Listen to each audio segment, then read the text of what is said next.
Emma, 34 years old, had been married to Gregory for 7 years, yet not once during those years did she ever feel like she truly belonged to his family. She couldn't quite pinpoint the exact moment when that sense of alienation began, but it clung to every family dinner, every holiday gathering, every seemingly harmless remark like a persistent fog. Gregory came from an affluent and prestigious family. His father, Richard, was a successful entrepreneur who had built a top-tier marketing company from scratch. His mother, Patricia, was the epitome of poise, elegance, and control, always smiling with precision, always dressed flawlessly. His sister, Amanda, was a sharp, ambitious young executive, always quick with her opinions. His younger brother, Michael, was known as the lucky rebel, somehow landing a high-paying job at their uncle's investment firm despite going off script. And Emma.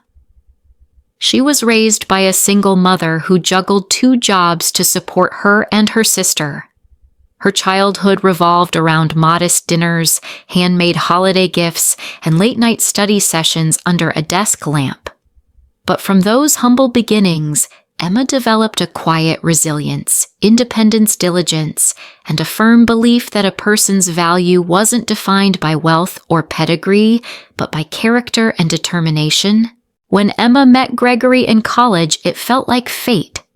She was studying graphic design and working part-time at a small cafe. He was pursuing a business degree fully funded by his parents. Their relationship blossomed rapidly. Within 3 months, they were inseparable. A year after graduation, Gregory proposed with a ring that nearly matched her total student debt. Emma felt like she was living a dream, not just because of love, but because she believed she was finally gaining the family she had always longed for. But from the very first time she stepped into the grand Caldwell residence, something felt off. Patricia called her career cute, a word that sounded like praise but carried condescension. Richard would often explain simple business terms to her as if she hadn't run her own freelance design business for years. Amanda constantly corrected her pronunciation of wine names or designer brands with a sweet smile that chilled to the bone. Whenever Emma brought these moments up to Gregory, he would brush them off with a familiar refrain. "They mean well, you're just being too sensitive." Over time, she learned to stay silent, not because she lacked the will to speak, but because she knew if she said something, she'd be the one ruining the mood. If she stayed quiet, at least the peace would be maintained. In the early years of her marriage, Emma still held on to the hope that her sincerity would eventually be reciprocated. She made efforts to attend Patricia's charity events, thoughtfully selected birthday gifts for each family member, and carefully dressed in the casual, elegant style the Caldwells preferred. She learned to smile at inside jokes she didn't understand, adapted her speech, and even declined prospective clients to accommodate Gregory's ever-changing travel schedule. Every time Emma achieved something professionally, someone in the Caldwell family would find a way to subtly diminish it. When she landed a major local brand as a client, Amanda casually asked, "Did they hire you because you're good or because you're Gregory's wife?" These seemingly harmless remarks, repeated year after year, gradually made Emma doubt her own worth. Even her marriage had ceased to be a place of comfort. Gregory became increasingly distant as his career advanced, traveling, often and rarely engaging in the everyday rhythms of their life together. Their conversations grew shallow, revolving mostly around work or investment plans. Emma felt like a shadow, present but unnoticed, existing but unacknowledged. When Emma became pregnant and then tragically miscarried at 11 weeks, it wasn't just a physical loss, it was a devastating blow to the only thread of hope left in her marriage. Gregory was on a business trip and offered to come home, but she sensed the relief in his voice when she said it wasn't necessary. Patricia sent flowers with a note that read, "Perhaps it's for the best given how unsettled things are." Amanda implied that the stress from trying to keep that little business going might have contributed. No one from the Caldwell family asked Emma how she was coping. Only Olivia, her younger sister, quietly showed up, made soup, and sat with her through nights soaked in grief. Something shifted inside Emma after that. She couldn't yet name it, but it was no longer a silent endurance. It was a flicker of self-awareness. She realized she had been sacrificing her own identity in pursuit of acceptance. But the harder she tried, the more she was diminished. She wasn't failing because she wasn't good enough. She was failing because she was trying to belong to a place that had never truly made room for her. From that day forward, Emma's silence took on a new meaning. It was no longer about submission, but about listening. Listening to the voice within. She no longer tried to please everyone.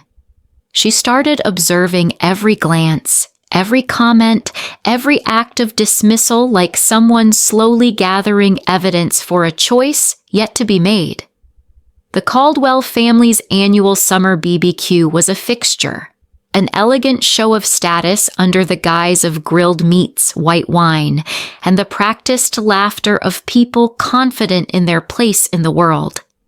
For Emma, it always felt like a performance where she played a supporting role in a play no one had invited her to audition for. That morning, Emma spent 3 hours preparing her grandmother's strawberry shortcake, the only dessert that had earned a faint compliment the year before.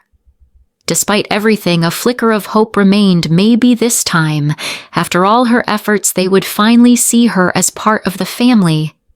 Gregory was busy on nonstop calls arranging details for his upcoming Tokyo business trip. On the drive over, he casually reminded her Dad's unveiling the new imported smoker today. Try to act impressed even if you don't get why it's a big deal. Emma nodded silently, clutching the dessert on her lap. The sundress she wore had been carefully chosen to match Patricia's prescribed casual elegance dress code, but the moment they arrived, she was already on the fringes. Amanda greeted them first, giving Emma a once-over before chirping, "That dress is so cheerful." Then she hooked her arm through Gregory's and whisked him away to chat about an old college friend, leaving Emma standing alone, dessert still in hand. She made her way to the kitchen where Patricia was overseeing the catering team like a general. "Oh, Emma." "Dear," Patricia said with a polished smile, "you didn't need to bring anything. The patisserie is handling desserts. But how thoughtful, just leave it on the pantry shelf." Emma placed the cake in a dim corner beside the other forgotten dishes from less prestigious guests. The next 2 hours passed in weary silence. Emma floated between conversations. She couldn't enter people she barely knew. When she tried to engage, someone would be whisked away by Patricia to meet someone important. Charlotte Michael's wife was introduced repeatedly as our Charlotte, the brilliant pediatric surgeon. Emma, when mentioned at all, was simply Gregory's wife. At lunch, Emma found herself seated next to an elderly, hard-of-hearing uncle and an empty seat left for Amanda. Gregory sat across from her, deep in discussion with his father about Japanese business culture. When Amanda arrived, the mood of the table shifted. She launched into a story about spotting a celebrity at the gym, captivating the audience. Laughter echoed across the patio. Emma sat quietly, waiting for a lull so she could speak. When the moment came, she offered, "I just wrapped a branding project for the new bakery downtown. Their grand opening is next weekend." Amanda tilted her head slightly. "Oh, the one with the tacky neon sign." "Actually, it's vintage-inspired," Emma replied calmly. "The owners wanted to honor the building's history." Amanda sipped her wine, smirking. Then she delivered her line, casual and cruel. "If you disappeared tomorrow, no one would even notice. This conversation's that boring." Laughter erupted. Gregory chuckled. Patricia giggled behind her napkin. Richard gave a hearty nod. Even those who likely hadn't heard the full comment joined in. Emma sat frozen in place. Her face flushed, but her hands turned cold. She didn't cry. She didn't storm off.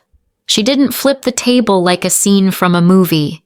She simply lifted her hot dog in a mock toast-locked eyes with Amanda and said, "Challenge accepted."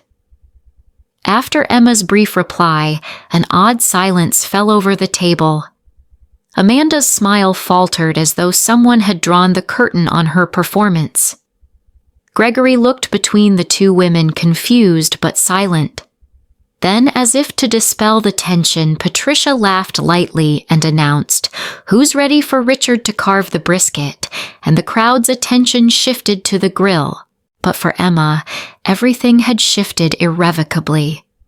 For the remainder of the afternoon, she stopped trying to participate, she observed. She quietly watched how everyone moved with ease through a world they believed belonged to them. She saw Gregory laugh with acquaintances, offering her occasional nods that felt more like professional acknowledgments than spousal gestures. She noticed every dismissive glance, every instance of being talked over, but most of all, she listened to the quiet voice inside one she had silenced for 7 years. On the drive home, neither of them spoke. Gregory scrolled through emails, reading aloud snippets about Tokyo. Emma stared out the window, her thoughts elsewhere. As they pulled into the driveway, Gregory finally asked, "You okay? You've been quiet since lunch." Emma didn't snap. She simply asked, "Did you think Amanda's comment about no one noticing if I disappeared was funny?" Gregory sighed, unbuckling his seatbelt. "Let's not do this again. You know, Amanda, she was just being Amanda." "But you laughed," Emma replied. "It was a joke, Emma. Not everything needs to be overanalyzed." He stepped out of the car, ending the conversation as he always did, with avoidance. That night, while Gregory slept soundly beside her, Emma lay awake staring at the ceiling. She didn't dwell solely on Amanda's comment. She replayed the 7 years of their marriage, the countless moments of dismissal, the quiet devaluing, the unreciprocated efforts. But this time she didn't feel sorrow or rage. She felt calm. At 2 a.m., Emma slipped out of bed and went to her home office. She opened her laptop and began searching bank accounts, rental listings in Seattle, where Olivia lived, transport services. By dawn, she had drafted a plan. Gregory left at 8 a.m. for a golf game with Richard, kissing her forehead on his way out as usual. She waited until his car disappeared down the street. Then, with the precision of someone who had rehearsed for years, she got to work. Emma called Jessica, her college roommate, and one of the few people she'd kept in touch with as her world narrowed. "I need a huge favor," she said. "Name it," Jessica replied without hesitation. 2 hours later, they were packing. Irreplaceable items took priority: documents, a few outfits, the framed photo of her mother, her design equipment. While Jessica organized the logistics, Emma handled the finances. She transferred exactly half of their joint savings into her own account. Not a cent more. By late afternoon, her car was filled with the distilled essence of her life. Before she left, she penned a letter to Gregory, brief and clear. She explained she needed time to reflect on their marriage, had taken only what was hers, and paid her share of the current bills. She removed her wedding ring and placed it on top of the note. Next to it, she left a typed slip of paper with Amanda's comment written verbatim, along with the date and location. No anger, just record. Emma didn't cry. She paused only once at the hallway table where their wedding photo still stood. She looked into the faces in that picture, full of promise, and whispered, "Goodbye." Then she walked out of the house she once called home without looking back. Emma left town on a gray morning, the overcast sky mirroring the weight in her chest. Jessica dozed in the passenger seat, exhausted after helping pack up an entire life. In the back were boxes and bags, a condensed version of who Emma had been, her design tools, sketches, brushes, and small keepsakes. Each item represented a fragment of the self she had long buried under the suffocating expectations of the Caldwell household. Seattle welcomed her with 3 straight days of rain. The downpours felt like a cleansing washing away years of silent compromise. Olivia, her younger sister, had already arranged a short-term lease on a tiny studio in a quiet, unassuming neighborhood with curved windows looking out onto rain-drenched trees. "It's old and creaky, but the landlord minds his own business," Olivia explained as they carried in the last box. "You need somewhere that's yours." Emma smiled faintly, scanning the small space with its squeaky wood floors and warm lamplight. "It doesn't need to be fancy," she said. "Just mine." During the first week, Emma focused on logistics, opening a new bank account, buying a phone with a Seattle area code, and updating her freelance profiles. She carefully removed any trace of Gregory or the Caldwell Company from her portfolio. Not out of spite, but to reclaim authorship over her own story. Gregory's messages trickled in exactly as she had anticipated: confusion, then anger, then concern, then bargaining. But never once did he mention Amanda's cruel joke or his own laughter. Emma did not reply, not to hurt him, but to protect the fragile inner voice beginning to reemerge. Jessica shipped the remaining boxes discreetly. Emma began therapy with a counselor specializing in family trauma. During their first session, the therapist asked Amanda's comment might have been the last straw. What was the first? The question unlocked a torrent of memories, every sarcastic correction, every backhanded compliment, every moment Gregory dismissed her feelings with a sigh. Emma saw it clearly then. She hadn't disappeared all at once. She had been fading slowly for years. By the second month, she secured a few modest gigs ebook formatting social media banners. It wasn't high-profile work, but each project rebuilt a small piece of her confidence. One rainy afternoon, she wandered into a cozy coffee shop and was captivated by a vibrant wall mural. When she inquired, the barista mentioned the owner, Eleanor, was looking for someone to redesign the cafe's menus. An hour later, Emma found herself sitting across from Eleanor, a silver-haired woman with sharp eyes and a disarmingly direct tone. "I don't care about your resume," Eleanor said, waving a hand. "Show me the stuff you do for no one but yourself." Emma hesitated, then pulled up a folder she hadn't opened in years. Inside were wild, imperfect, deeply personal designs she had created late at night just to feel alive. Eleanor studied them in silence, occasionally zooming in. Then she looked up. "You've been hiding." Emma nodded. "I forgot who I was." "Then let's start again," Eleanor said. "One piece a week. Just for you." What started as a simple professional project grew into something deeper. Eleanor became a mentor, seasoned and unsentimental, yet quietly supportive. She gave Emma a weekly assignment design, something not for clients, not for a portfolio, but for herself. "It doesn't have to be pretty. It doesn't have to trend. It just has to be true," Eleanor insisted. Emma began with shaky hands. Her first few pieces were chaotic and disjointed, just like her spirit. But week by week, the lines grew bolder, the colors more vibrant. She experimented with forms that would have once been dismissed as unmarketable. Slowly, she remembered what it felt like to love design not as a career, but as a language for the parts of herself that words couldn't touch. Through Eleanor, Emma was introduced to other local business owners, a boutique bakery, a yoga studio, an indie publisher. Work trickled in, small jobs, steady income. But more than that, the act of creating felt whole again. She no longer worked to prove herself. Each design was a quiet declaration: I'm here. I have worth. I am myself. By the 4th month, her lawyer informed her that the divorce papers had been signed. Gregory had not contested anything, no disputes, no legal drama. The division of assets went as agreed. No alimony, No please. When Emma read the final line of the email, she didn't feel relief or sorrow.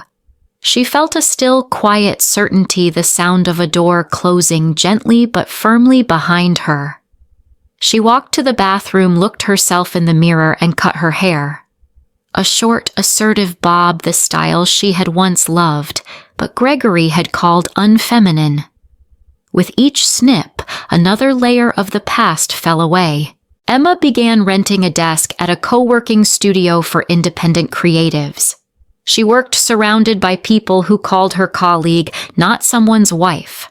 She no longer saw herself as a woman who had failed. She saw a woman who had begun again. On the exact 6-month anniversary of her departure, she received an invitation to speak at a regional design conference. Her branding work for Eleanor's Cafe had made waves. Her blog post had been shared widely in the design community. Job offers started coming in. Emma hadn't disappeared. She had simply removed herself from a life that no longer fit and stepped into one that finally did. One crisp autumn morning, Emma received an email from a company called Westwood Creative. The subject line was simple: seeking designer for national campaign. But when she reached the client name Sheffield Consumer Brands, a chill ran down her spine. Sheffield was a subsidiary of Caldwell Marketing Group, her ex-husband's family business. Emma set her coffee down. Her chest tightened with a swirl of curiosity, suspicion, and something strangely like resolve. After a long pause, she called Eleanor. "Do you think this is a coincidence?" Emma asked. Eleanor paused, then replied, "The question isn't whether they know who you are. The question is, do you want this project regardless of their reason?" Emma decided to accept the initial meeting. The project was massive, with a budget double any contract she had previously handled. More importantly, if this was a Caldwell test or trap, she'd rather face it directly than wonder endlessly. The meeting went smoothly. The creative director, Thomas, was courteous and professional, showing no indication that he recognized her past. They discussed design strategy, timelines, and expectations.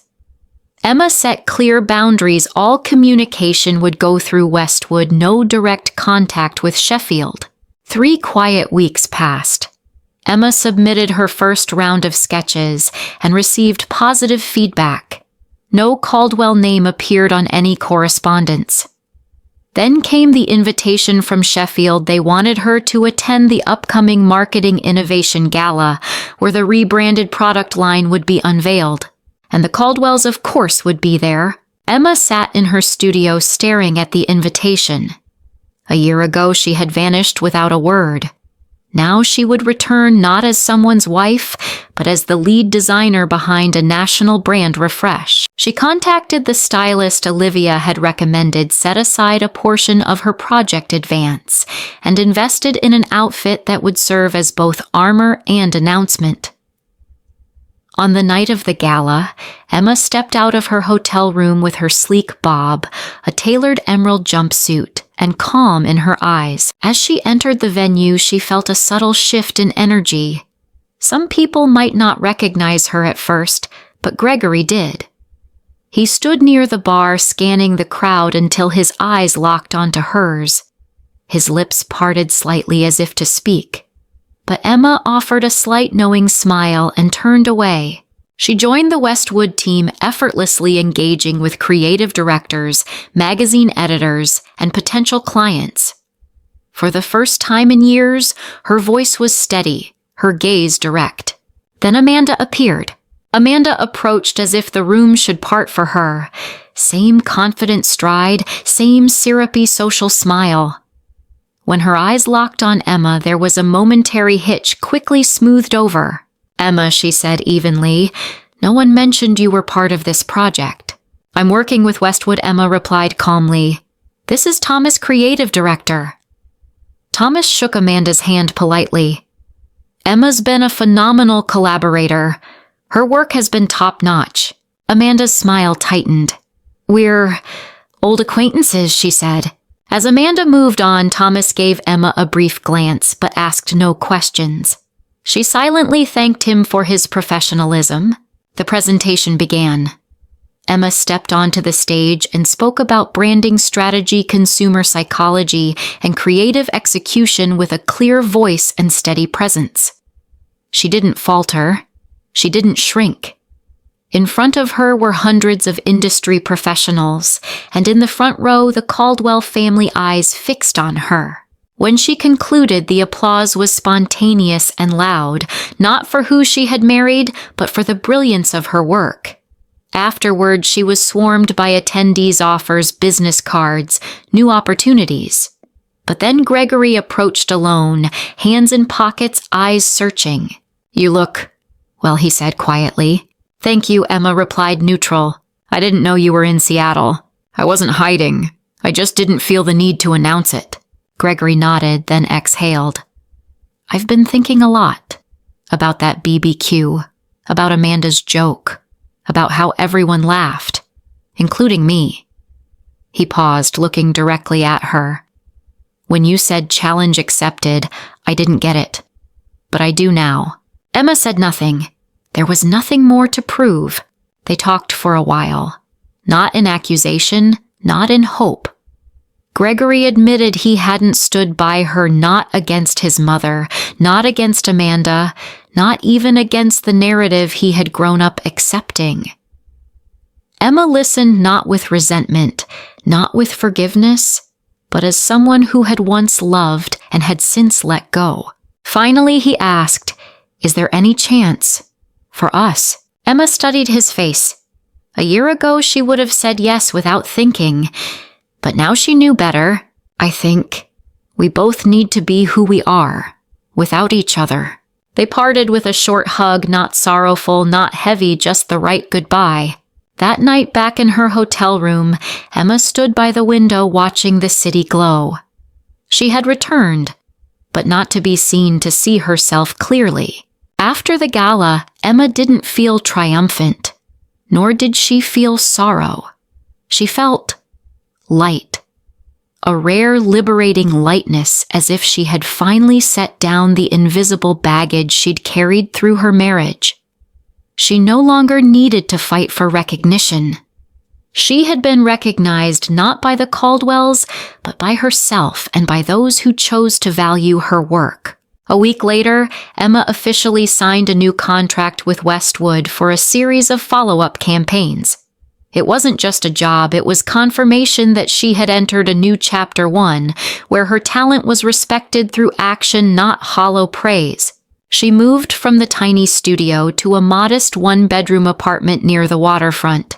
Not large, but spacious enough for a dedicated workspace and a sunny reading nook.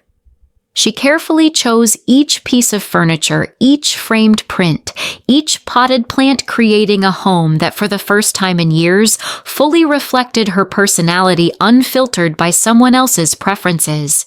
Her relationship with Olivia, her sister, deepened. They often cooked together, explored the weekend farmers market, or simply spent evenings chatting over herbal tea. "You're different now," Olivia said one afternoon as they watered balcony plants. "You laugh from your belly, not your throat like before." Emma laughed, nodding. "Maybe it's because I no longer need permission to be happy." She also began to open herself to new relationships. Nothing rushed, no grand expectations, just coffee dates with interesting people and pressure-free conversations. For the first time in years, Emma saw intimacy not as a chain, but as a choice. And it felt liberating. An unexpected connection came from Charlotte Michael's wife, Gregory's sister-in-law. One day, Charlotte reached out via work email asking Emma to design a visual identity for a pediatric clinic she volunteered with. At first, Emma hesitated, but their first meeting dissolved any awkwardness. Charlotte didn't come as a Caldwell instead. She came as a woman who also knew what it felt like to be an outsider in a family governed by image and expectation. They quickly found common ground, not just professionally, but in how they viewed life. Through shared lunches, creative collaboration, and honest conversations, Emma realized real connection isn't built on bloodlines, but on shared understanding. One spring afternoon, while selecting tomatoes at the local farmer's market, Emma spotted Amanda. She was standing at a stall of artisanal cheese, visibly pregnant beneath a soft coat. Emma felt a flicker of surprise, but no anxiety. She was no longer the woman who shrank at the sight of a Caldwell. Amanda saw her too. For a moment they simply looked at each other. Then Amanda walked over, her posture lacking its usual superiority. "Emma," she began, "I didn't know you shopped here." "Every Saturday," Emma replied gently. "They have the best tomatoes in town." The conversation started with small talk, weather, produce, market stalls. But then Amanda shifted tone. "I've been thinking about what you said at the conference," she said, "about feeling valued or invisible depending on the context." Emma remained silent, allowing her to continue. "I'm going to be a mother soon," Amanda added.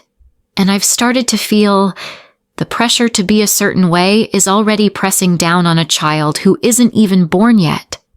I don't want my kid to grow up thinking they have to disappear to be seen." The admission took Emma by surprise, not out of emotion, but because it felt real. And it came from Amanda. "That's a good place to start," Emma said. There were no hugs, no tears, no drawn-out apologies. Just an honest moment between two people who had once failed to see each other. As Emma left the market, she didn't think about Amanda again. She only felt grateful that she hadn't stayed and tried to fix a family that didn't want changing.